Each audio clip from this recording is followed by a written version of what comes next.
resilience isn't so sustainable when it's forcibly or violently pushing up against something.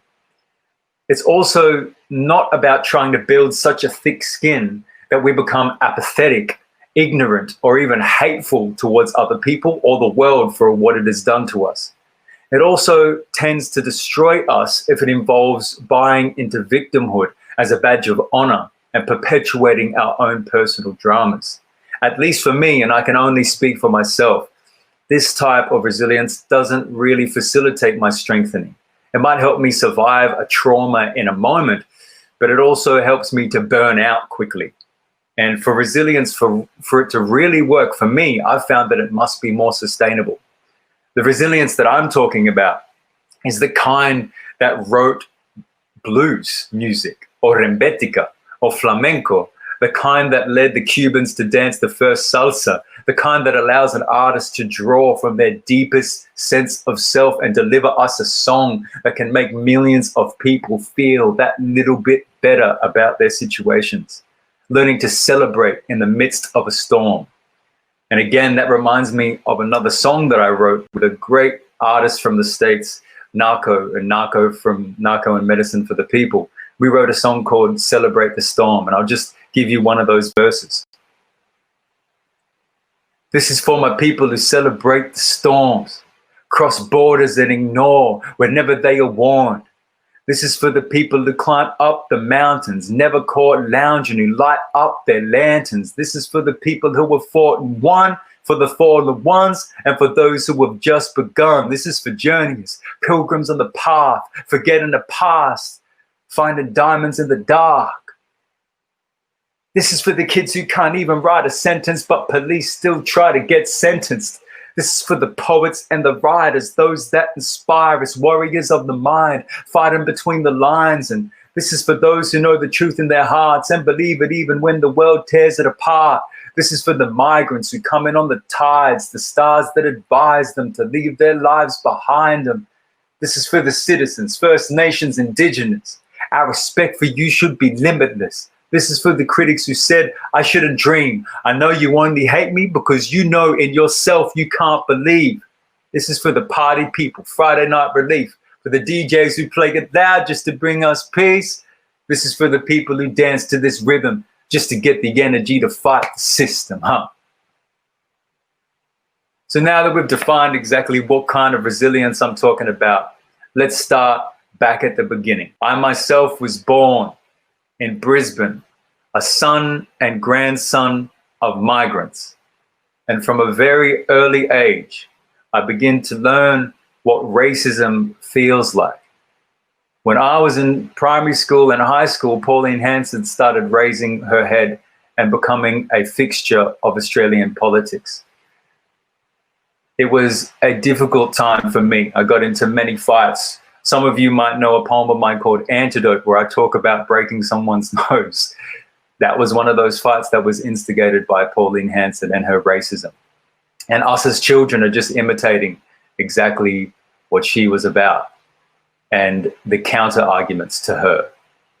I also lost a dear friend of mine named Omar. His death started to show me how resilience really works. After he passed away, me and my friends would always start to shake hands or hug each other when we saw each other or said goodbye. It was the first beginning of me starting to write things on blank pages that would help me to survive. I wrote a diary to my friend for many nights after he passed away.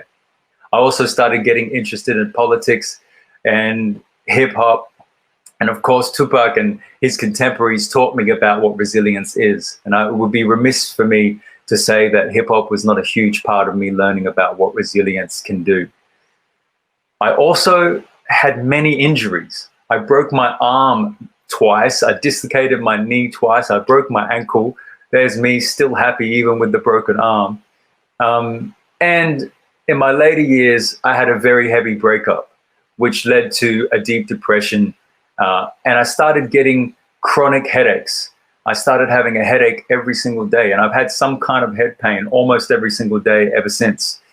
I went downhill quickly. I started spiraling down to a very dark place. And at that very dark place, I started having suicidal thoughts. And those suicidal thoughts brought me to point zero. And this poem is about that moment of choosing to stick around. It's called Bones. There are 206 bones in my body, and mine are just like yours. But I'll be white ochre if I want to. I'll be bleached by sun and soaked by sand if I want to. I'll be eaten and reclaimed, decomposed and desired if I want to. There are 22 bones in my feet, and I've named them after the poets who have walked before me. I will burn if I need to, be dust if I choose to, desire smoke signals of yesterday, reminisce in my own future. I will be a figment of my own imagination if I choose to. I will be rubble, driftwood, dead weight, dead set, dead poets society.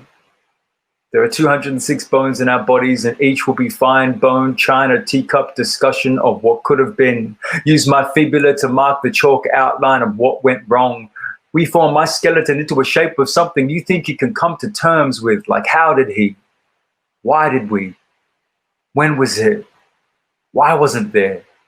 Why didn't we? There are 40 liters of water in our bodies, but most of us still can't find a fucking flow. I'll build a dam if I want to.